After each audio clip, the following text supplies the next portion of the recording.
ବିଜେପିର 12 ଘଣ୍ଟିଆ ବନ୍ଦ ଡାକରାରେ ମମତା ସରକାରଙ୍କ କଡ଼ା ନିର୍ଦ୍ଦେଶ। ଆଜି ଏକରେ ମେଡିକାଲ କଲେଜରେ ଟ୍ରେନିଂ ମହିଳା ଡାକ୍ତରୀଙ୍କୁ ଦୁଷ୍କର୍ମ ଓ ହତ୍ୟା ଘଟଣାରେ ପୀଡ଼ିତାଙ୍କୁ ନ୍ୟାୟ ଦାବିରେ ଛାତ୍ର ସଂଗଠନ ବିକ୍ଷୋଭ ପ୍ରଦର୍ଶନ କରିଛନ୍ତି। ମୁଖ୍ୟମନ୍ତ୍ରୀ ମମତା ବାନାର୍ଜୀଙ୍କ କାର୍ଯ୍ୟକାଳର ନବାନ୍ନ ଘେରାଉ କରିବା ବେଳେ ପୁଲିସ ଓ ଆନ୍ଦୋଳନକାରୀ ମଧ୍ୟରେ ଧସ୍ତାଧସ୍ତି ପରିସ୍ଥିତି ସୃଷ୍ଟି ହୋଇଛି। ଆନ୍ଦୋଳନ କରୁଥିବା ଛାତ୍ରଙ୍କୁ ଅଟକାଇବା ପାଇଁ ପୋଲିସ ପକ୍ଷରୁ ଲୁହବୁହା ଗ୍ୟାସ୍ ସହ ପାଣିମାଡ଼ କରାଯାଇଥିଲା। ଏହା ସତ୍ତ୍ୱେ ଆନ୍ଦୋଳନକାରୀମାନେ ମୁଖ୍ୟମନ୍ତ୍ରୀ କାର୍ଯ୍ୟାଳୟ ଆଡ଼କୁ ଅଗ୍ରସର ହେଉଥିବାରୁ ଲାଠିଚାର୍ଜ କରିଛି ପୋଲିସ। ମମତାଙ୍କୁ ସୁରକ୍ଷା ଦେବାକୁ ସଚିବାଳୟ ମାର୍ଗରେ 6000 ଯବାନ ମୁତୟନ ହେବା ସହ ଶହ ଶହ ପୋଲିସ ଫୋର୍ସ ମୁତୟନ ହୋଇଛନ୍ତି। ଅଭୟାଙ୍କୁ ନ୍ୟାୟ ଓ ମମତାଙ୍କୁ ଇସ୍ତଫା ଦାବି କରି କୋଲକାତାରେ ବଡ଼ ବିକ୍ଷୋଭ କରୁଛନ୍ତି ଛାତ୍ର ସଂଗଠନ।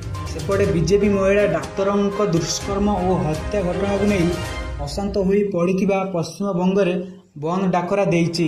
ଆସନ୍ତାକାଲି ଦଳ ପକ୍ଷରୁ ପୁରା ବେଙ୍ଗଲରେ 12 ଘଣ୍ଟିଆ ବନ୍ଦ ପାଳନ କରାଯିବା। ସକାଳ 6ଟାରୁ ସନ୍ଧ୍ୟା 6ଟା ଯାଏଁ ବନ୍ଦ ପାଳନ ହେବ ବୋଲି ବେଙ୍ଗଲ ବିଜେପି ମୁଖ୍ୟ ଶୁଭେନ୍ଦୁ ଅଧିକାରୀ ଘୋଷଣା କରିଛନ୍ତି।